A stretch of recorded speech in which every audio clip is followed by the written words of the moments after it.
You're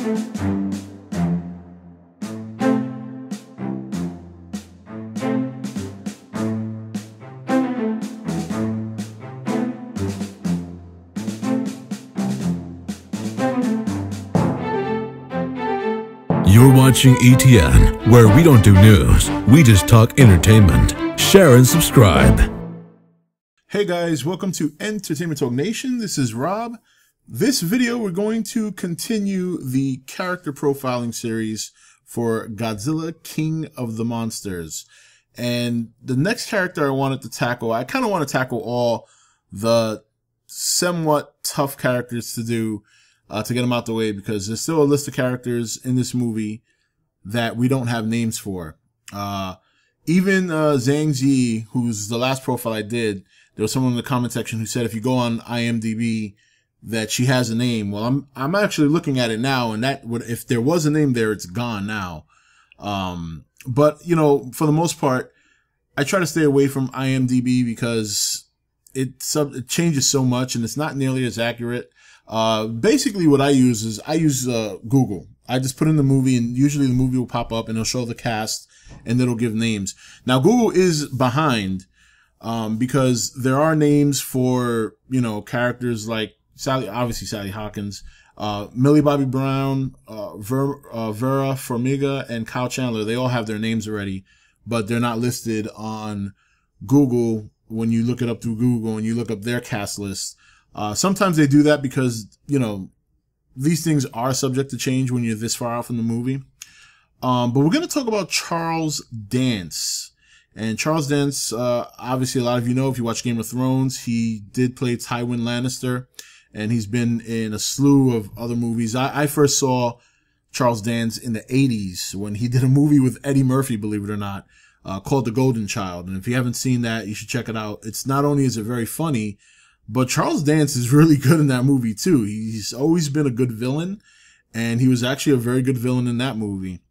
So that's a classic right there. But, you know, so this is a tough character to profile because even looking it up through the internet, outside of cast listings, there's literally nothing, no hints on who he's going to play or what he's going to do. So at this point, it's just speculation. And you have to kind of take the history of the actor and then maybe try to implement where you might see him in the movie, which in this case with Charles Dance, I gotta say he's probably gonna play some sort of villain. He's very good at playing villains.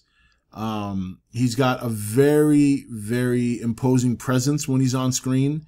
And that's in all work he's done, movies and shows. He's always had an imposing presence. So the question is, what kind of villain does he play? One of the things I thought of was that he would play either the one who runs Monarch or a very, very high ranking official in Monarch. But I'm kind of tailing back on that now because the more I'm starting to learn about Monarch, the more I'm starting to realize that Monarch seems to be a good faction. It doesn't seem to be a villain organization at all. Even in the most recent synopsis for this upcoming movie, they talk about Monarch being the heroic organization that goes out and studies, and, you know, I'm paraphrasing here, but they go out and they search and study for the monsters, so on and so forth. And then when you look at some of the people that are coming out of Monarch, that kind of, you know, plays to that. You know, you think about a Sally Hawkins character and, you know, Vivian Graham, and obviously, you know, Ken Watanabe's Dr. Ishiro Serizawa. Those were good people. They weren't bad people at all. If anything, you could kind of take the military as the bad guys in that sense, because they're the ones who kind of overtook the Monarch research in the first movie. And then when you look at Kong Skull Island, you see the same thing about John Goodman's character. And so right now, Monarch is not looking like a bad organization. So if that's the case, if there's no secret underlying thing going on with Monarch, then you can assume that the organization, their heart is in the right place. But we've seen organizations before in movies that on the outset seem good, but they have a very quiet underlying agenda because their leader or the person running the show is not good. So there's still that potential. And I have a, you know, if that were to pass, then I could definitely see Charles Dance, being the one running that show. You know, something I also said about Zhang Ziyi, you know, it's hard to tell where she's going. We do know she's going to be in the universe overall, like she's going to be in multiple movies, but we still don't know exactly what her role is. But let's focus on Charles. So let's assume Monarch is the good organization, and let's assume Charles Dance is playing a villain. Well, we'll say that he has no place in Monarch, okay? There's other people speculating that he could play an older version of Tom Hiddleston's character from Kong Skull Island, Captain James Conrad. That's a fair argument. I kind of like that, especially considering that we don't know his name yet. So I think that's a pretty fair argument. But if he's not playing that character, then it's really, really tough to see where he's going to stand. Now, look, they could make him a good character, and then he can still be in Monarch. But when you look at the end of Kong Skull Island with, you know, Captain James Conrad talking to Corey Hawkins, who plays Houston Brooks from Monarch, another seemingly good person, then yeah, there's a chance that, you know, he could be reprising his role as an older version of that character with a little bit of experience. But you know, it's really hard to tell. And I really do lean to the fact that, he just plays a good villain. And I think in this movie, you kind of need a human villain. I think that's something the first movie was lacking a little bit. Because there's going to be a point in this series where people have to sensationalize these monsters. In other words, there's not going to be the whole world, necessarily afraid of them or necessarily, wanting them to be you know, taken care of, you know, getting rid of. There's going to be those crazies out there who are going to want them to cause destruction or even try and control them. You know, I see Charles Dance's character possibly falling into that category. I do like the idea of him playing Captain James Conrad. I'm definitely not against that. And I think that's probably the best direction to go right now until we learn more, because he is one of the few characters that does not have his character name revealed when you look at the casting on any of these sites, whether it be IMDb or, you know, Google or Wikipedia. None of them have his name. So that'll be interesting to see down the line. Now, me personally, what I would want him to play a villain working in Monarch as a high official or the one running the show. And while everything on the outset seems good, I would like him to be trying to dispatch a plan to try and control the monsters.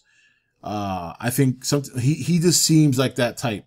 You know, I think you kind of have to put Charles Dance in a position where he has power or he's close to having power. Put him in a position where he can be imposing on screen. You know, there were some people also saying that he could be a high ranking military official. That's also a possibility. I don't think that fits him. I try to look at him wearing a military uniform and being a general, and it just doesn't fit for me. It really doesn't. I don't know what it is. I just, you know, maybe it's because of the recent series or him recently being in Game of Thrones and having such a regal position that it almost seems like a downgrade to make him a military general. So that could be it, you know, making my thoughts biased. But I think overall, his best suit would be a villain in a very powerful position looking for more power. And, you know, I know people might say it's typecast, but he's just so good at it. He really is. It doesn't mean he can't carry being a good guy or someone who does good, but I think that's the most effective thing for him. And I also think it's something this movie's going to need that the first movie lacked, which was a human threat. You know, someone that's trying to either control or help the monsters or even manipulate the monsters into destroying certain parts of the world. You know, maybe that's where his military general role could fit if you wanted to do that. Maybe he's a high-ranking military official that has, you know, some strings that he can pull, and he finds ways to manipulate the monsters to landfall in certain areas where he wants to contest for his own gain. Stuff like that, whether it be stuff for oil or, you know, anything like that. They could work it in any direction, especially with him. He's so flexible. I think it doesn't really matter where you put him. I think you're going to get someone effective. What I do hope also is that he doesn't suffer the Bryan Cranston treatment, where he's in the movie for 20 minutes and then he dies. That would be very disappointing. So we'll see. There's very little, and as I said, this series will continue and will evolve as time goes on and we learn more. As we learn more about characters, we will revisit them in this profile series and discuss and speculate further as we learn more. But right now, I'm kind of starting off with the characters that are kind of the toughest to put your thumb on, that being Charles Dance and Zhang Ziyi, and then we're going to go from there. But anyway, guys, that's it for this video. This is Rob signing off for E.T.N, where we don't do news, we just talk entertainment. Take it easy. Thank you for watching E.T.N. You can follow E.T.N on Facebook, Twitch or Twitter, or join the Nation Facebook page. Don't forget to click that subscribe button on your way out.